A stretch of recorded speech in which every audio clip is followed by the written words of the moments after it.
Volume up. Yeah, we will have a sign-up sheet out front for anybody that wants to speak after we have our presenters speak today. So if you want to sign up to talk to Measure, the sign-up sheet's on the front.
So, that's right, that's right.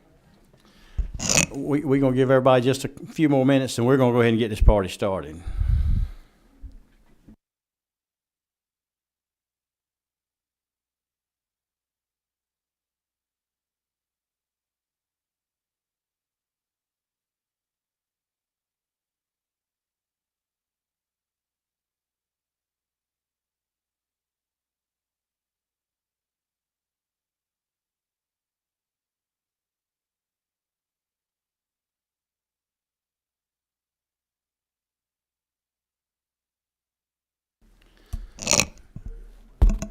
All right, we're going to get this meeting started. I'm going to ask Representative Kennard if he will open us in prayer this morning or this afternoon. Thank you, Mr. Chair. Let us pray. God, we thank you that you're always there. You never leave us nor forsake us. We just pray that your kingdom will come, your will be done in earth, in Georgia, as it is in heaven. In your name, amen. Thank you. What we're doing today, if everybody has the agenda, we're getting an update from Department of Revenue. We've had a huge issue with our especially our TOPS, our temporary operating permits being abused, and we've got to ask the Department of Revenue to come give us an update. They did that last year in the session, and it was one of those days we had a bunch of stuff going on, and well, we lucked out again, drew the same deck this time. So we will go and ask if the Department of Revenue will come to the podium and make their presentation or comments about the TOPS, dealer tags, dealer plates. Austin.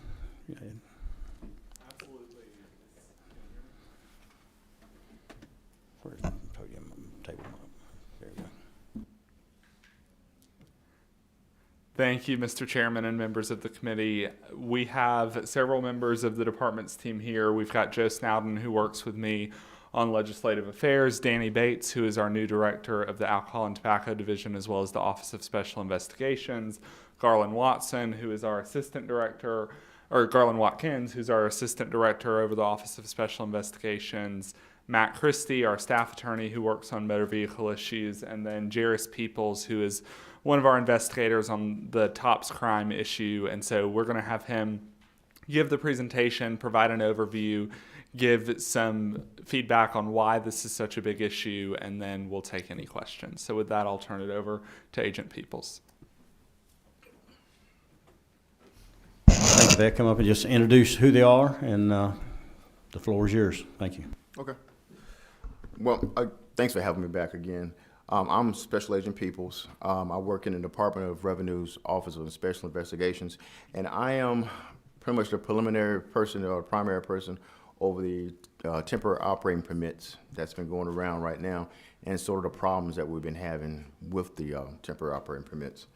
The presentation will kind of give a kind of an overview, and we'll talk about a couple of things that I've noticed that I wanted to share with you. But a little clicker here. Is it one? Center? Let's go about it. Yeah. Okay. One of the things that I wanted to start with was talk more about the current trends that we've been seeing for right now. Everything kind of came to an abrupt halt during COVID. And since COVID, you know, things have actually kind of picked back up, but there are some loopholes that we found as far as the way temporary operating permits have been distributed. And also we've talked about, we're going to look at some of the trends that we've seen, which is more or less an increase in the number of applications that the state of Georgia has come through the Office of Secretary of State. According to some of the information from the used car board, and it's been kind of confirmed through the Secretary of State, that about 1,600, maybe close to 1,700 applications have been processed for applications for used car dealerships. Of about close to 1,100 of those been approved, so to speak. And with that 1,100, we found out that there has been a lot of applications coming from other states as well. Our main focus right now is going to be out of New York City. Georgia dealerships are selling in other states. That's pretty much New York is one of their key factors right now. And if you will, when we get done with the presentation, if you want to take the liberty and just Google on your phone, or maybe YouTube, selling temporary operating permits in the state of New York, there'll be a gamut of information or videos from officers that have posted. There's been information from news reporters also that's kind of giving an overview of all the problems that they're having right now. But a large part of the problem is coming from the state of Georgia. We'll go into more detail about the proper issuance and abuse of TOPS. We'll look at the format in which the TOPS are supposed to be looking at, and also the ones that are forged. We do have a couple bad actors that have taken the liberty of trying to circumvent the process that we have, and they're just go ahead and making their own tops and just put them on vehicles, and they're all around the United States right now. We'll also go into more details talking about the dealer plates. We'll look at the proper use. We'll look at the improper use of it. We'll talk more about the forgery on the dealer plate side of it as well. And we'll also go into a little bit of information. I won't bombard you with a lot of it, but we'll talk about the law enforcement recommendations. A part of what I also do, and my counterpart, who's not here today, but there's only 4 of us and 2 field agents. They're pretty much myself and another agent. But of course, we can't be every place at every time, so we incorporate the help of all our local agencies. So we actually go to these agencies and we do like a roll call training and kind of share the same information that we see with them, and they can identify these vehicles that's on the roadway right now. So we talked about there was an increase, and I was talking to one of my counterparts from the Secretary of State, and he was saying about 40% increase after COVID in the application for used car dealerships. Do they have a presence in the state, a physical presence, these out-of-state dealers? Yes, and I'm going to show you just exactly what we're looking at. This is a new office suite. This is offices like this are popping up. These offices are pretty much vacant. These are mostly your out-of-state dealers that have put in applications, for the used car license. But if you go to these locations, this is kind of one of the things that you'll see. You'll see the offices like this, and this is a newer one. This is a nicer one, but you'll see stuff like that. These are different locations, but if you go to them, if you notice the center photo with the wire hanging, they didn't even bother putting a light switch. It's just there. The cord is hanging. They're completely vacant. No business has ever taken place there, and no business will ever take place there. The problem that I've been running into when we notice these violations as far as the temporary operating permits being issued is trying to locate them. Once they get the Georgia license, they go back to their home state, and they pretty much just migrate around, and they're hard to find. I've located some of the dealers in Africa, Santo Domingo, Spain. I mean, it's just a matter of time before I catch up with them, but it's time. It takes time. And by that time, they've already done the damage. What are some of the crimes they're using these plates for? Okay. Well, a lot of the information what they do is they will actually issue the top, and it could be for them or it could be for another person, because we also have a little bit of identity theft in there as well, and they can hide behind these temporary operating permits. So we've got, as far as New York is reporting, they're saying there are crimes and criminal activity as far as even homicides, robberies. The part of avoiding the toll roads is just the minimum portion of the criminal activity that they're having. But and when you go back, if you'll go to the YouTube videos, you'll see a lot of the chiefs of police for New York City, New Jersey. They're all their primary emphasis now are trying to focus and crack down on these temporary operating permits, because they all find out that that's the one common denominator. And I've worked with them closely. We've shared information. They have an operation comes up every Thursday where they're doing roadside checks. I think it's New York Sheriff's Department doing roadside checks and just trying to identify these people and get these temporary operating permits and the people and the drivers off the roadway. Again, these are the office suites in which you see. One to the left meets the very minimum of what's requirement right now for a used car dealer, which is a phone line, a computer. This has a printer, but about all you can fit in there is 2 desks. No, it's supposed to be a file cabinet where you're keeping the actual records for the dealership there, but as you see, that's not even there as well, because nothing's been done there. And they're popping up so quickly. They're actually, in this particular location here, they didn't even bother. They don't bother putting a roof on it. You see, that's what the current is. That is an actual office suite that's about to be set up for a used car dealer.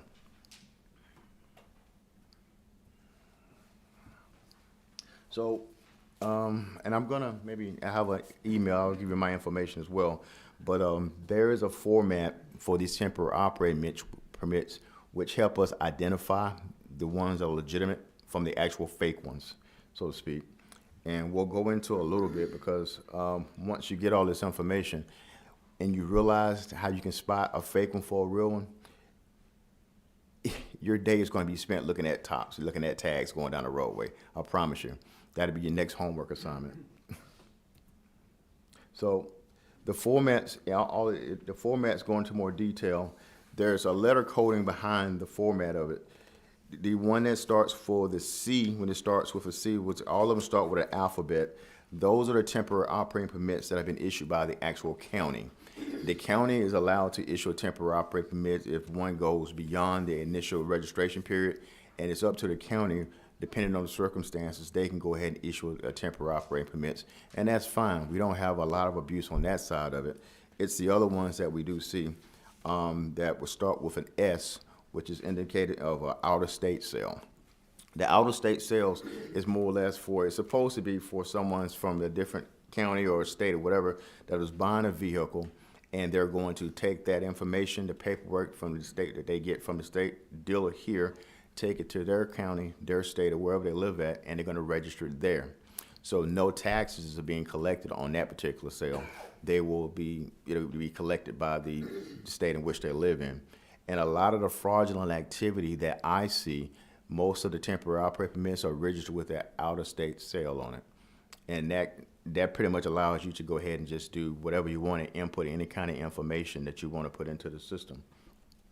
The bottom of the sheet talks more, you all have seen this, is all on your personal vehicles, is the year, the registration, the color coding for the registration stickers as well.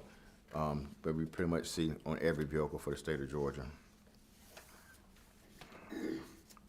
This next slide kind of goes into more detail. We talked about the county issue. We talked about out-of-state sales.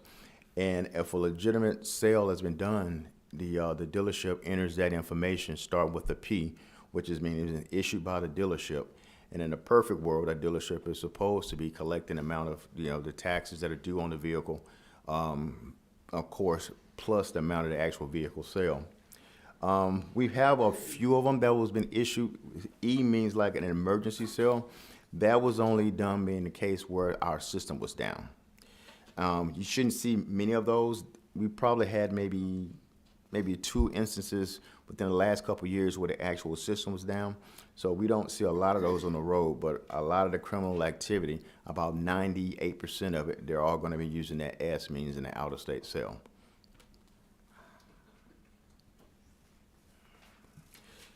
Now it says, and to kind of give an idea, that dealers can only issue one temporary operating permit for sale. And that temporary operating permit, or TOPS as we like to call them, is valid for 45 days. After that 45 days, that's when the county come in. If there's some sort of circumstances where that person hasn't received their title for whatever reason may be, they may contact their local county tag office, and the county discretion, they can issue them another temporary operating permit using that C code we saw earlier to allow them another, a little bit more period of time to get the paperwork needed for them to complete the registration. And when I investigate dealers for the fraudulent stuff, and it comes across my desk, it may be something just a tip, or just something me driving down the street and seeing a temporary operating permit on a vehicle that doesn't quite look right. You might see an old beat up 76 Corolla riding down the street, but it's got a temporary operating permit on it. So that's kind of a clue, and once you run that information, you can find out about who actually issued that temporary operating permit. And if I dig a little bit more into the dealership, you usually find that signs of abuse from that dealership. And that kind of gives an idea of maybe 1 in 5 tops on a roadway right now. They have some sort of information on it that's fraudulent, basically. And the benefit of all is that the guys that are doing this, they're not doing it for the grace of their heart to help the customer out. They're selling these temporary operating permits. Depending on where you live, the price can vary between $100. I think I got $150 here, but in New York, they're going for about $300 right now. And if you do the math on that per sale, we've got some dealerships that have issued 20,000 temporary operating permits. So if they're on the high end of that selling amount of $300, you can think about the amount of money that that person has generated illegally just by from selling temporary operating permits. So there's a market for it. I mean, right now, the market is more of a markup than drugs right now. It's more of a profit margin. So it's very lucrative for them to do that. And I guess that will kind of give me an idea of why I'm finding these people that they selling these temporary operating permits. They've done their business and they're out of the country. They've got the money to do so.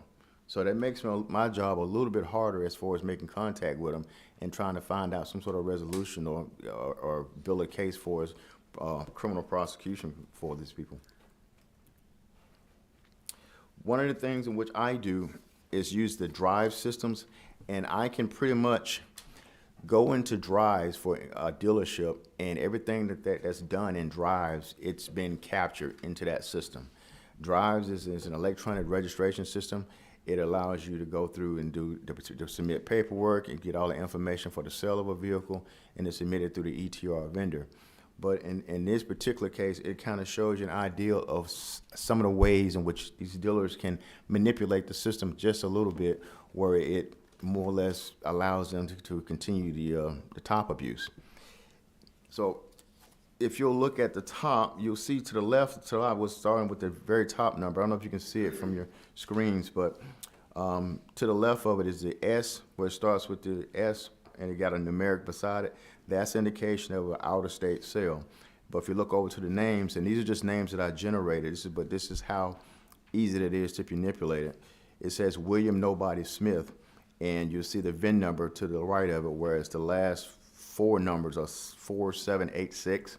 Well, the next line below is another temporary operating permits that's been generated. It's also William Nobody Smith, but if you look at the last four of the VIN number, it's different by one digit off from the first one. That allows them to issue more than one temporary operating permit to that vehicle. And a lot of times it's not even the same, the correct VIN number for that. Dealers kind of use that and manipulate that VIN number to have a vehicle go from being stolen on the system. And if you change one character in that VIN number, all of a sudden if an officer runs that VIN number through the system on the side of a traffic stop, that vehicle is no longer stolen. And one of the things I've also seen as well is the amount of, I would say, fraudulent identification that's used to generate these tops. So usually when these officers or myself will meet up with the people on the side of the road, it's usually not the driver of the vehicle in which it's been registered to. It's usually somebody else. And of course, they don't want to know, the guy giving you any information about where they got the temporary operating permit from. They're just very tight-lipped about the information they want to share with them because they've got something to hide. One of the other things too is that it allows you. We talked about the fraudulent activity that you can actually put into the system. This goes back to the information that they received by the dealership. One of the individuals that I actually had a chance to speak with, in order to help his situation out, he pretty much explained to me how he got the information to go ahead and to put into the system to issue with temporary operating permits. And it basically starts by a phone call. A phone call and an enticement for an offer of maybe $150, $200, whatever it may be. And they'll just send over a picture of identification. That identification could be false, it could be issued from another source, but from that information, the dealer just goes into the system, input it, and I've actually seen it where it says they use the name Jason Bourne, which is a action star from the Jason Bourne series of movies. That's one of the names I've seen on there, and the system allowed them to keep issuing a temporary operating permit for that same vehicle under that situation. But those are some of the ways in which they use that system to their advantage by changing small characters or the deviation of the name. It could be Bruce Banner in one sentence for his registration, and they can change it again. They say Banner Bruce.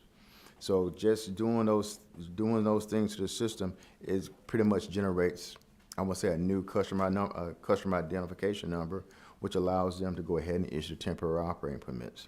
So these are kind of the more simpler ways in which they're going about, and they're creating the I want to say an enterprise of selling temporary operating permits. These are some of the temporary operating permits, I think these were out of New Jersey, but you'll see the ones to the left that starts with the S. These are the out-of-state temporary operating permits that have been issued by the dealers, and these were captured by New Jersey and the New York area.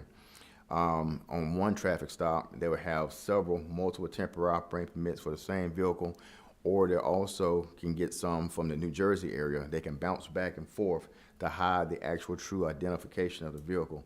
And usually it's more or less the higher end vehicles. The ones that $100,000 vehicles, those are the ones that when I see them on a report, they stick out to me. Because you'll see more than one temporary operating permit issued for that particular vehicle. But that's an indication because they don't want to pay the TABT, whether it be in Georgia, whether it be in New York, or New Jersey, because they'd be anywhere from $7,000 to $10,000 in addition to that. That's one of the ways in which they try to, or what are the rationale reasons why they want to get the temporary operating permits. One of my more recent examples we talked about earlier is that one dealership, they issued over 20,000 temporary operating permits, and this is from June 8th, 2022 up until December 30th, 2022. So it's only been a couple months. But as soon as his license became active, then his sole purpose was to generate as many temporary operating permits as earthly possible. And he did a pretty good job of it. He stuck out, and of course, when I finally made contact with him, they deny any knowledge of any kind of temporary operating permits, and which I pretty much knew they were going to do that anyway. But the problem that I run into, the crime wasn't actually committed in Georgia. The crime was committed in New York. So there's a little bit of lag between the information that I receive and then trying to get it into the right hands of the appropriate authorities, whether it be in upstate New York or New Jersey. And they're not shy about it. A lot of the temporary operating permits, they're sold online. That listing to the left of it, that's straight from a Facebook marketplace. And you can see where the dealer is offering to sell for the temporary operating permits for what, $130? $130. And once that's out there, this information's out there, then it travels by word of mouth, and his customers, they come in droves. Oh yeah, I thought one other interesting point as well. One of the dealerships on 9/11, the anniversary, they issued 89 temporary operating permits in that day. And an 8-hour workday, you have to be selling a vehicle, quote unquote, one in probably every 7 minutes if you're going to generate that kind of time as far as selling a vehicle. If you were to sell that many, 89 sales in one day, that's a lot. But that just shows you how easy and how they don't care about anything. It's just more or less just lining their pockets with these temporary operating permits. The vehicles that they use on this vehicle, they get the temporary operating permits to, like we said, we spoke about, to hide a stolen vehicle, or they may have tried to hide the true identity of a vehicle, of a person that may be suspended, might have a DUI, for whatever reason may be, they can't get the proper registration for their vehicles. So they'll go to these dealers that offer these deals via Facebook Marketplace or whomever, and they'll buy from them as well. Those vehicles without insurance, which is a liability in itself. We all work hard every day to make sure our insurance are paid on a vehicle, but we get into an accident with someone that doesn't have insurance, and it's their fault, that goes against us, and that makes your premiums go up in itself. So that's one of the ways. And they're also using the temporary operating permits to avoid the toll roads we spoke about earlier in the New York, New Jersey area. And the use of commission of the crimes. I can't say it enough. I urge you to go Google that information on YouTube, and you'll see the videos. One of which was they tried to stop an individual that was using a temporary operating permit, and he tried to run over the officer. And that's on his dash cam, body cam. That's on YouTube as well. So there's just an array of criminal activity, and the use of these temporary operating permits is just the start of it, basically. And you'll hear the authorities speak of this all the time in their interviews with the media. And Chairman, you spoke about what kind of activity. This goes back to some of the dangers of using the fraudulent information for these temporary operating permits, they hide behind them. This is a drug seizure. The one top with the bags of marijuana, this all came from Georgia dealer, by the way. And we sat on this dealership for, about 2 weeks and just kind of noticed that there was no cars being sold, but we saw a lot of activity that came in, and in conjunction with, I think it was Douglas County, they helped us out on this well. We seized about 3,000 pounds of marijuana from that dealership that came through a shipping container, a crate container that was labeled car parts. So, and then in another case, 75 kilos from a different individual that was using these temporary operating permits that was stopped by the local authorities. 75 kilos of heroin, 15 kilos of fentanyl. And I'm pretty sure you guys heard about the dangers of fentanyl, but a measurement of fentanyl about the size of a grain of salt is enough to kill a human. And you've got 15 kilos of it. That's a lot of drugs illegal that's entering our state. Also methamphetamines and approximately 1 kilo of crack cocaine.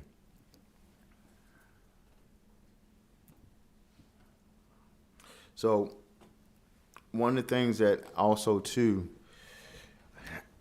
I can see the information, and I think that there's a problem. Well, I know there's a process as far as whether the dealers can buy their paper from, and instead of them paying for the proper, the amounts to get the paper from the proper source, they've just got creative and just start creating their own temporary operating permits just by using a good quality copier.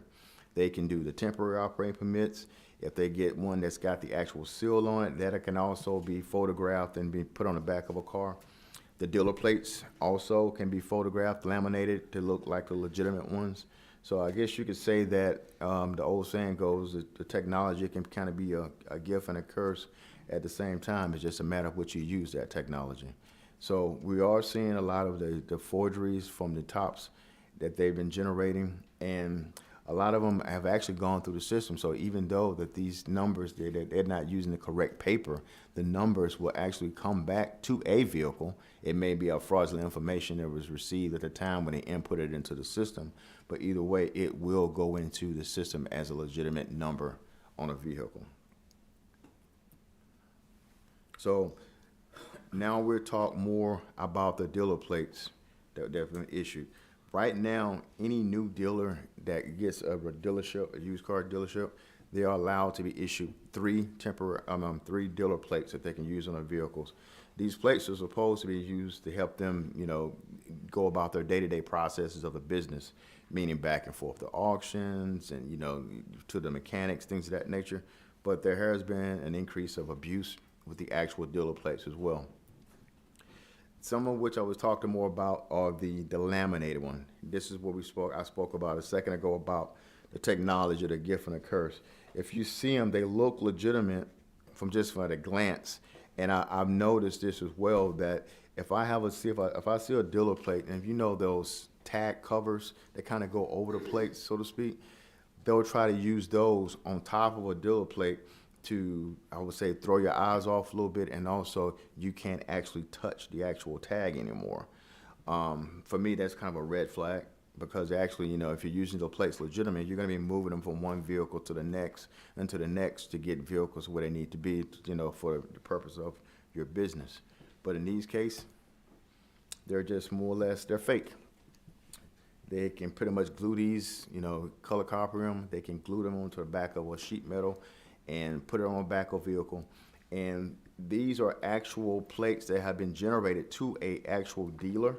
So if an officer was to get behind this particular vehicle and run that dealer plate, it's gonna come back on the system, but it's gonna just say not assigned to any particular vehicle, because again, the dealer plates are supposed to be used from one vehicle to the next. So it's just gonna list the actual dealership name. But so one of the things I've talked to when I spoke about saying we travel to the police departments and have classes, so to speak, for doing a roll call, we have them to go ahead and see if all possible, touch the dealer plate and to see if it's metal. I've seen them where they have like the what you call it, the plastic, as opposed to the metal plates like this, they'll be plastic. And they can put those and laminate those on the back of a vehicle. But there's also a market for them as well. The actual real dealer plates, the real ones that are generated from our agency, they've got a street value. And this is from the underworld. It's about $2,500 for an actual plate. We've seen it where dealers have, I'm gonna say, loaned it out, so to speak, or rented it out and plate for 6 months. And he'll just say, well, it's yours for 6 months, and after the 6 months, on such and such date, I'm gonna go ahead and report that plate lost or stolen. So once the report is made by the police department, they'll go ahead and take that police report to the DMV and get a replacement dealer plate. That keeps fresh plates in rotation. And that's one of the ways in which they use to try to, generate more money. And I'm not saying that all dealers do this, but these are the ones that I've come across that we quote unquote name as the bad actors of the industry. So, again, on the dealer plates, we talked about them moving them back and forth to get their cars, but the proper issuance of them and usage of them is just more or less for the corporate officers or a full-time employee of the dealership. Full-time meaning at least 36 hours per week. That's one of the things, a caveat, what they can issue them to their employees. And not family members, not friends, things of that nature, not for mechanics to get back and forth. It's for the actual purpose of the owner of the dealership or a full-time employee to conduct business with the actual dealer plate that's on the vehicle. And it says also one of the stipulations for improper use, and we've seen this more than a few times, is the dealer plates being displayed on vehicles that has no affiliation with the business whatsoever. They may have side jobs, things of that nature. Well, they can't take that dealer plate and put it on a vehicle that's advertising, a flower shop or something of that nature they may be doing. So that's one of the things that we're seeing. And they can't put a dealer plate on vehicles that they may use for your personal use. I've seen that increase in that as well. Meaning those vehicles that I would say your personal use, vehicles that I would say cost a lot of money, basically, as opposed to you going through the proper registration and paying the TABT taxes that are due on that vehicle. Some dealers will take their dealer plates that they have and just put them on a personal vehicle. So that's a violation. Those vehicles are supposed to be registered properly the same way you and I do when we have our plates. And this is a kind of an example of what we just spoke about the dealer plates can't be on any other vehicle that's not affiliated with the actual dealership. I have seen it where we've dealer plates have been on Uber, Lyft, and but it delivered groceries or something of that nature. I was actually working one day where someone pulled up and started unloading groceries to take to someone's house, and I watched them. They got a dealer plate on it. So that's one of the things they cannot do. So it's kind of an overview of the things that I'm seeing right now as far as the activity with the temporary operating permits and also on the dealer plates. And I don't know if does anyone have any questions about anything? Number 15, Dewey's had his light lit up for about 15 minutes. Thank you, Mr. Chairman, and thank you, too. I think we heard this, something I think last year on Mr. Chairman. Mm-hmm. I guess my only question is, I see the legislative proposal, but I guess my question would be, what are some states' best practices is this legislative proposal, is it the best practice? Because this is going on. So what state you think is doing a great job and what state is not? Anybody else speak on that point? Representative McLean, in your packet. Oh, I read all of that. Yeah, there's several states have done things. Well, I know they all did different things. Yeah, like right. So I didn't know if this was a collage of your proposal. You had taken all of this together.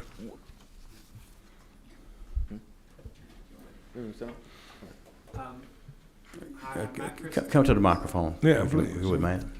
I'm sorry. I'm Matt Christie. I'm an attorney at the Department of Revenue, and I just work on a lot of motor vehicle issues. I I think you're looking at the handout that Chairman Corbett provided.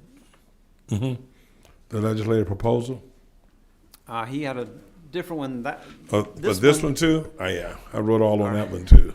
So this one has the Office of Budget, I think, did some research, and I think there were a lot of helpful recommendations. I think there were many provisions that came out of Florida that might be helpful to do something similar to some of those. Yeah, I see Florida, I see the North Dakota and the District of Columbia, so I didn't know if this legislative this proposal was a combination. So, Chairman, correct me if I'm wrong, but I believe the one you're holding up now is from the used car board. We're working on our recommendations right now. We don't have them quite yet, but certainly we'll get them to the committee. And then the other handout that you have, as Matt indicated, is from the House. So that's our PowerPoint that you've got there. And then the other handout is research done by the House Budget and Research Office. So, and that's from the used car board. Okay, Through the Secretary of State's office. all right, thank you. And I think they have somebody signed up to speak as well, to speak to their Thank you. proposal. Well, thank you very much. I'm just sorry I was being late, Mr. Chairman. No, sir. Thank everybody for coming. I really appreciate the attendance. Thank you, Chairman. I think it's 5 o'clock somewhere. But anyway, anybody have any other questions they would like to ask? I've got a couple, I guess. And you've talked away. You've got, I guess, 4 agents and 2 field agents to do your investigations. And you talked about how you identify the ones that are misusing the permits. Is there an opportunity for the technology on these tag? I think I had Austin look at this morning. Could these automatic tag readers read these tops? And the answer, no, they can't. Too small. They're too small. Too small. That would be ideal, but no, the LPR, they can't read them. The font is just, it's too small for them to pick up. Now, how do we? I know on my Peach Pass lane, it's just a little sticker about this big with the barcode that it picks up and reads my my tag number, knows what vehicle type I'm supposed to have. Yeah. Is that a possibility? Something we can use technology to help with? That would, I think that what you're talking about, as far as the Peach Pass, is the technology inside of that pass with the electronic that's in sync with the sensors that are going across. So that's where your information is generated when you go in that lane. Right.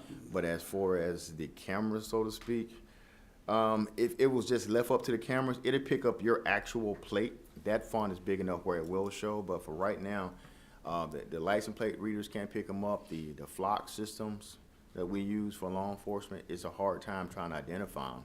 And you have some of the fonts is almost similar to other states as well. So it kind of makes it tough to identify, especially when you're trying to do an investigation where you need to track down that vehicle. So that's all. Make the tag bigger. I mean, I see that as an opportunity with technology to help with this, because every police car's got tag readers mounted on them. And then the penalty. What's the penalty if Chairman Smith has a car dealership and he's selling these things? What are we going to do to Chairman? Are we going to just $200 fine and you keep right on doing what you're doing? Well, we kind of take it on a case by case basis. The fine is $250 per violation. And we understand that sometimes there are errors or just a lapse of judgment. So you started off maybe, you fat fingered a number in and you just issue temporary operating permits. If it was done in error and that's justifiable, we can see that. But when you get to numbers like you issuing 100, 200, that's not errors. Then we got to look at, the entire fine amount and if you need to be operating, if you need to still stay in business, And then and also too the criminal aspect of it. And then the forgery, the counterfeit. Correct. Watermarks. Is there some way to put that on a special paper? Require that paper. Yeah. Where they can't just go out and get a good printer, good color printer, and the watermarks on the dealer plates. The dealer plates has watermarks. They show up on the actual the red and the white in the centerpiece of the Georgia seal. They have certain characters in those plates. The watermark is also the state of Georgia, and it's got like a year that's generated. I've seen them where they come back forgery and they generate just as well. So it's like when we get one, going in one direction, try and correct it, the technology catches up and they find a way to defeat it. All right, and I guess I do one more question. We got a couple more here. On the dealer plates, Yes, sir. on these brokers, that it's just basically facilitating a sale between two individuals, or why would they need a dealer plate? Why would a broker located in one of these offices you had up here that nobody's in? Why would they need to qualify for dealer plates, or even? I think, does anybody want to speak about that portion? 'Cause I think that's one of the things that we're looking at. And right when now. you speak to that when you come up in a minute, that's when Yeah. you can answer that for Yeah, me. yeah. But anyway, I got two other questions. Number 17, Representative Canal. Yes, sir. Thank you for the presentation. Is there a way that we could modify our temporary tags to make them larger to pick up by the automated Well, readers, tag readers? That's one way, of course, to do that, but you can make them larger where the LPRs can generate them, but we really got to cut them off at the legs as far as stopping the actual activity in itself. And one of the things in which I was kind of speaking to my bosses about, if we had the capabilities of just, when we see this kind of criminal activity being generated, more or less just suspend them, send them a letter, reach out to them, and until they can justify that these sales that they've made, you know, if it's justifiable, then they're turned back on and they go and continue doing business. But in a lot of cases, like some of the numbers which I showed you in a PowerPoint presentation, their sole goal is not to sell cars. It's more or less generating money from those temporary operating permits. And they're not going to come to a court hearing. They're not, because they know that there's a criminal aspect that can be prosecuted, and they just, once they made their money, they shut down. And one of the things I've also seen, and I forgot to say this portion, say you guys were related, you four related. Chairman Coleman, you'd have a dealership on the ABC Auto Sales. She could have another one, and you all got related. When I shut down one dealership and found out that they're in violation, then that criminal activity on your end stops, and then your friend picks up their dealership, and they start doing the exact same thing. So it's like you shut down one, and it's like they've got a backup, and that seems to be the culminator. I've actually made a phone call where I got in contact with one of the dealership, and I was trying to explain to him why my reason for the call is, and he needed a translator. Well, he put me on the phone with someone who I spoke with 6 months ago that I had been looking for the entire time. It was his aunt. So it's a family operation, and you know, they're upstate New York, so they've been begging me to come there, but I've got enough down here to keep my hands full for right now. But I got to rely on my investigators in New York to try to help me track these people down and seek prosecution from that end. All right, one more. Representative Smith. Austin, you mentioned something about y'all working on some kind of proposal. When do you think you might have that? Pretty soon? Right. Hopefully over the coming weeks, as the agent talked about, we're really looking at how we can strengthen drives to cut this off at the source. But we're working on those proposals and definitely want to have it by the start of session. And working with used car dealers too, somebody from the association and everybody working together? Yeah, okay. Thanks. Yes, sir. Okay, I think that's all the questions we have. Austin, Mr. Peoples, thank you for your presentation. We've got 3 people signed up. We've got Ben Jordan and Leah Kirshner with GADA. They're together. You want to come up at the same time?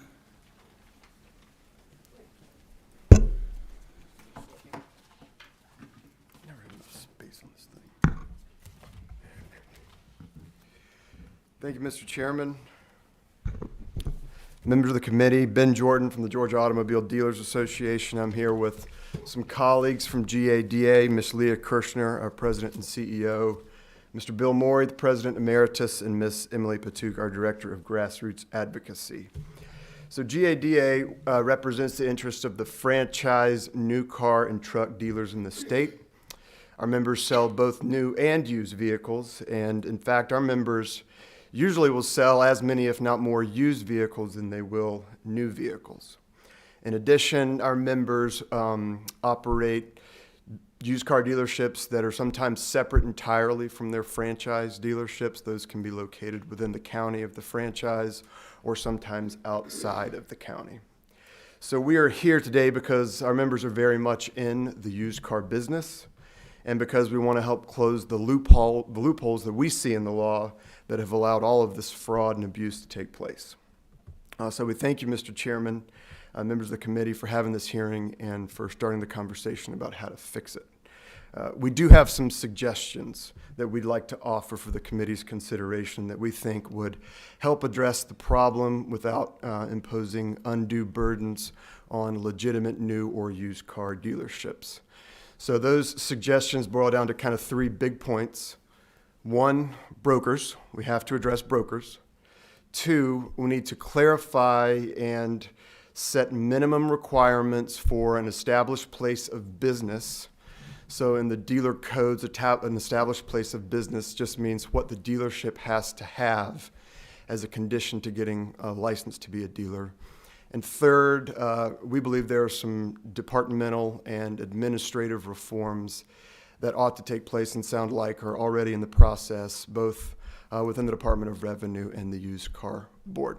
So I'll go into a little more specifics. First and foremost, brokers.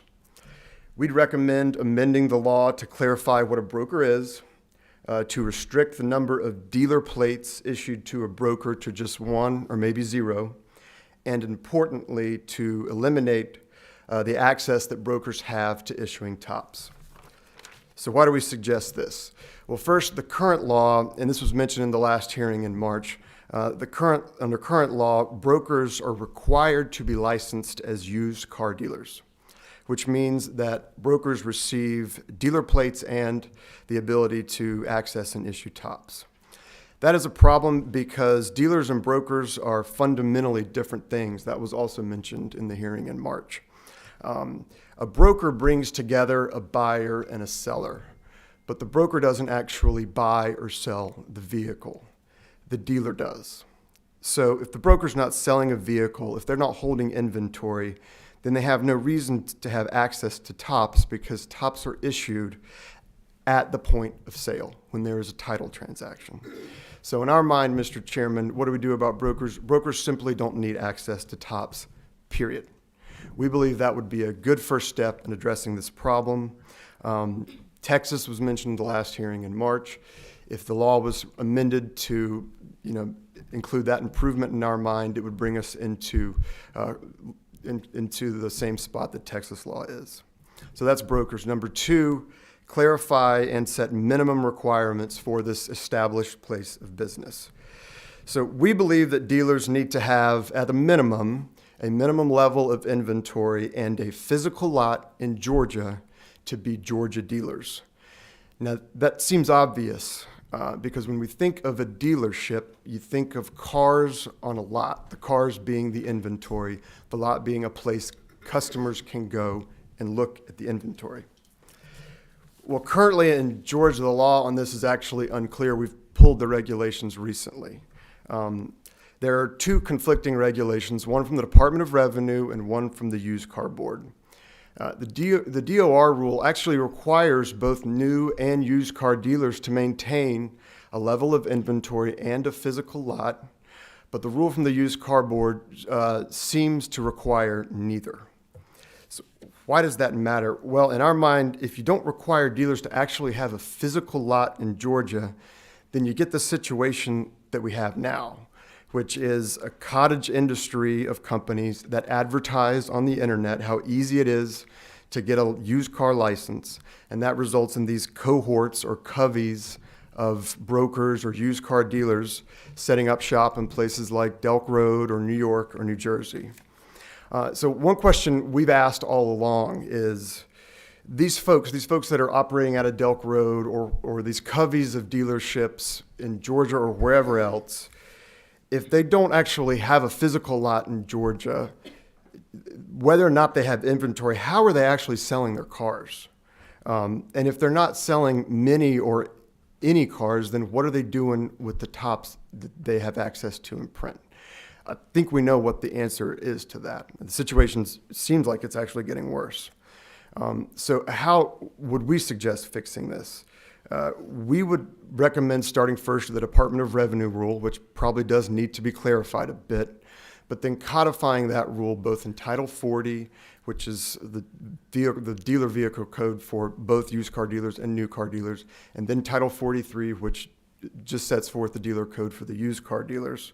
And include, at the very least, a minimum level of inventory, 5 vehicles, we would suggest, a physical lot in Georgia that would hold those vehicles, in addition to some other requirements that are already there and potential other requirements that the committee could consider. So why do we think that would improve the situation? Well, we've heard some today about impediments to enforcement. We heard a lot about that in the hearing in March. Things like difficulty of serving process on someone who commits these crimes, or civil penalties. Concerns about jurisdiction, people who set up operation as a Georgia used car dealer, but hey, they live in a different state, or hey, they've gone to another country. If you make them have a physical lot in Georgia, then concerns about jurisdiction and service of process are lessened in my mind. It's easier to find someone if they have to have a physical lot in Georgia. And we certainly agree with some testimony from the used car board last time that when you think of inspecting stock of tops, if you don't have a physical lot in Georgia, then it's a lot easier for the law enforcers to inspect the folks that do, because they can actually, the inspector can actually go to the lot and inspect who is there and what's there. So if the committee would want to go further beyond some minimal suggestions about inventory and a physical lot, consider what Texas did. They've required a bona fide employee to be at the office for certain hours of the day. Third, we would certainly support some administrative and regulatory changes, both within the Department of Revenue and the Used Car Board. We're not quite sure what the latest proposal is from the Department of Revenue. It sounds like they're working on it. Some previous proposals that we've received that we would support would include things like capping the number of tops issued to a used car dealer. We would suggest basing the number of tops issued on a formula. Texas did something along those lines, although it was somewhat complex. But we would suggest one important part of that formula needs to be a tie-in between the number of tops issued and the actual title transactions that the dealer has made. So in some other slides earlier, you had a situation where, a dealer was processing 20,000 tops and not issuing any titles. You really want that ratio to be as close as possible in our mind to eliminate or to reduce the fraud. We would also support empowering the Department of Revenue so they can more easily monitor this situation and audit the tops that are being processed. Of course, that would apply to both new and used car dealerships. We would support empowering the used car board inspectors to do more if they feel like they need to do more or have more. We would support requiring those registered with the used car board to maintain records of tops applications for a period of time, subject to inspection, and a suggestion that has been made previously about requiring an individual on the DOR application to be the same as the person on the used car board application. We would support that too. With that, Mr. Chairman, members of the committee, we'd be happy to answer any questions. I'm going to ask Leah Kirshner, our President and CEO, to join me if there are questions. Her expertise and knowledge on this subject are deeper and greater than mine. So if there's any questions for which I need to phone a friend, I'd be happy to. We do have a question, number 15, Representative McLean. Thank you, Mr. Chairman, and thank you too, man. So I guess I got my question answered. So Texas is the model. I would The certainly best practice? suggest considering Texas, because Texas faced this problem 2 years ago, to my understanding. So I would suggest in your consideration, certainly considering what Texas did. Thank you.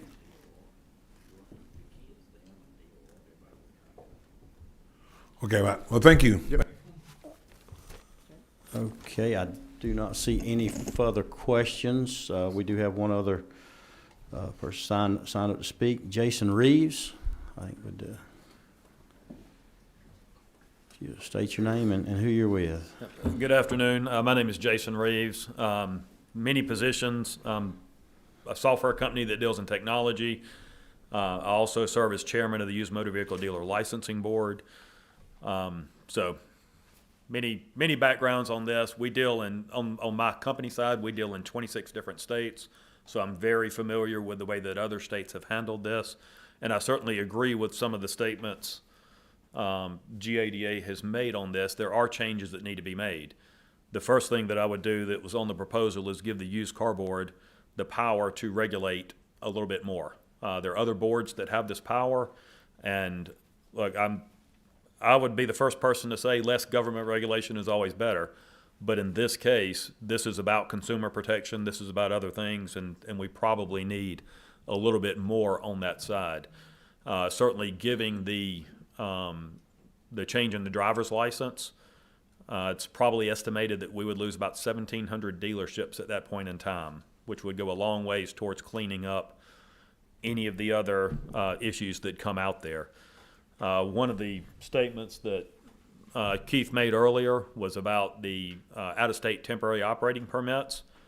I would propose if you've got a vehicle that you're selling out of state, it doesn't matter who you are or what kind of dealer you are, make it a 7-day expiration. Those customers that buy vehicles need to be able to get their vehicle back to the state in which they live, and then they need to go to their county and be issued a temporary operating permit that would be legal in that state. So that would certainly be one of the items I would address. The other one, we can talk about brokers. There is no such thing as a broker. That is a false myth inside of that. I don't even know how it got created. It way predates my time. But there is no broker license for dealers in Georgia. There is only one license. It's a used motor vehicle dealer license. There is no wholesale license. It's all under one cap. As far as, minimum hours, I would certainly like for the used car board to be able to invoke those requirements. Those are things that with the simple legislative change, I think we could get those type of items in there. That would give the inspectors from the used car board the ability to know that this dealership is operating during this time, and we can make it legitimate. I don't think we want to go too restrictive. Ohio is a state that has gone too restrictive, and you can actually be punished for being open too long. And no one's out there looking for that. But I think that, this is, I think, my 5th year coming back and speaking on this issue. I think one of the issues is that if you make it the change legislatively too restrictive and it oversteps its bounds and starts putting good dealerships out of business, it's going to be impossible to unwind. If you give the power to the used car board knows this business inside and out. We see it day in and day out. We see what dealerships should look like. We see everything about it, and we can make through rule changes the process to make this a much more restrictive business. As far as the one statement about a physical presence, so that is probably one place that I would slightly disagree, because this is 2023 and people do sell cars on the internet. There's no greater example of that than Carvana. Carvana, you do not walk up there and buy a vehicle. So that's something where I would restrict and say, maybe we shouldn't go that far, but we can certainly set the requirements that the place that is there should be occupied during certain hours that they post, and certainly should not be issuing more temporary operating permits by many more, whatever that percentage is, than they are transferring titles. So it is a fact that they have to use the ETR system. So the Department of Revenue certainly has that information. They know how many vehicles have been sold. And so they know basically when too many temporary operating permits are being issued. And if we had the ability from the used car board to revoke licenses faster through that increased power, I think you would see less of an issue on this.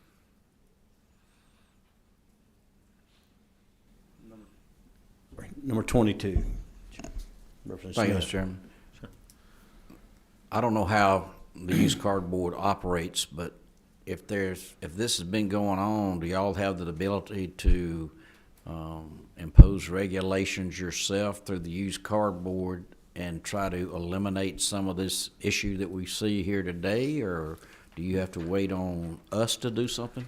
We have to wait on you, and that was, I met last week with the chairman, and I proposed a slight change that would basically give the used car board that power.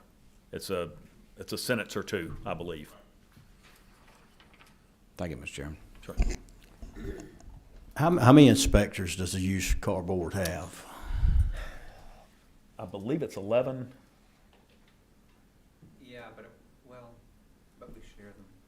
Yes, and that is an issue, I believe. So they are shared with cosmetology, funeral, Funeral homes and barbers, barbers, hairdressers. I mean, I would honestly, if you gave me a check, so to speak, I would love for the board to have its own inspectors.